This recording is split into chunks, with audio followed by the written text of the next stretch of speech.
Assalamualaikum warahmatullahi wabarakatuh. Perkenalkan, nama saya Sudirman dengan NIM 311910590 dari kampus Universitas Pelita Bangsa. Baik, di sini saya akan menjelaskan atau menerangkan tentang OSI layer. Kita lanjut. Kita akan mengenal OSI layer.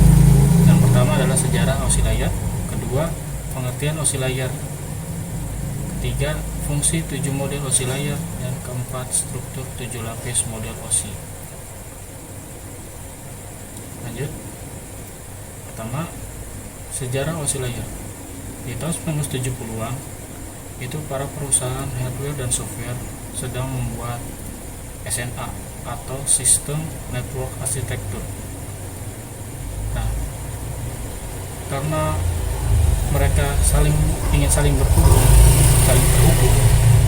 maka harus ada standar untuk penyatu. Nah, tahun 1980-an itu ada organisasi yang disebut dengan International Standard Organization atau disebut dengan ISO.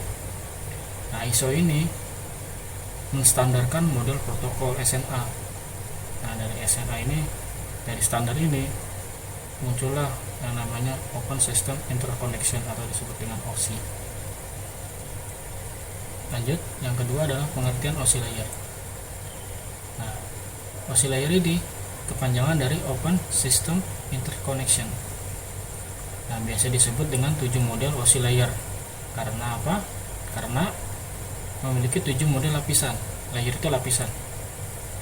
Dan yang ketiga adalah pengertian OSI layer adalah suatu program yang dibuat untuk jaringan komputer atau networking supaya saling terhubung antar komputer satu dengan yang lain dengan cepat dan efisien tanpa memikirkan perbedaan protokol dan format data karena sudah distandarkan oleh ISO. Nah, lanjut. Nah, di sini kita akan menerangkan tentang fungsi-fungsi dari 7 model OSI layer. Yang sebelah kiri adalah lapisan, yang sebelah kanan adalah fungsinya. Yang untuk lapisan ke-7 itu dari angka yang terbesar dulu, application layer. Nah, fungsinya itu adalah sebagai antarmuka dengan aplikasi fungsionalitas jaringan, mengatur bagaimana aplikasi dapat mengakses jaringan dan membuat pesan-pesan salah. Contohnya HTTP, FTP, SMTP, dan NFS. Nah, yang keenam, presentation layer.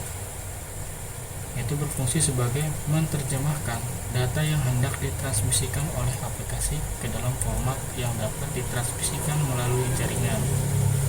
Contohnya workstation yang ada pada Windows NT, network shell, atau virtual network computing atau disebut dengan VNC, dan remote desktop protocol atau RDP. Nah, ini yang kelima, session layer. Itu fungsinya sebagai mendefinisikan bagaimana koneksi dapat dibuat, dipelihara, dan atau dihancurkan. Nah, yang keempat itu ada transport layer. Itu fungsinya sebagai memecah data ke dalam paket-paket data serta memberikan nomor urut ke paket-paket tersebut sehingga dapat disusun kembali pada sisi tujuan setelah diterima. Nah, ini yang ketiga, network layer.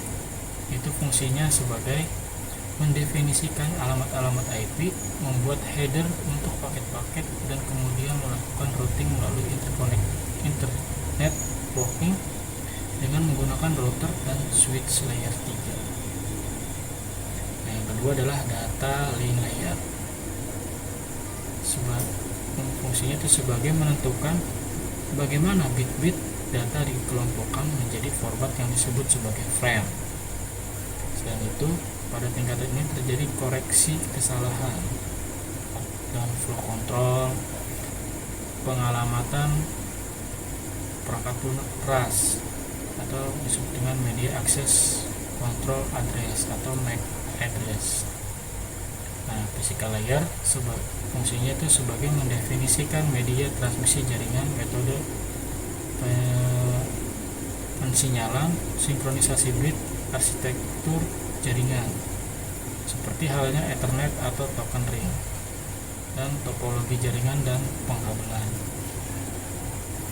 Nah, itu adalah 7 layer atau 7 lapis OSI layer, 7 lapis OSI. Nah, lanjut. Nah, ini struktur 7 lapis model OSI. Yang kita lihat adalah ada host layer dan media layer. Host layer itu terdiri dari application, presentation, session, dan transport, di mana application, presentation, dan session adalah sebuah data dan transport adalah sebagai segmen. Nah, media layer itu ada network, data link, dan physical. Network sebagai packet, data sebagai frames, dan physical sebagai bits. Nah, ini termasuk adalah struktur 7 lapis model OSI. Perhatiannya baik, terima kasih atas perhatiannya. Saya ucapkan terima kasih. Assalamualaikum warahmatullahi wabarakatuh. Semoga dengan penjelasan ini teman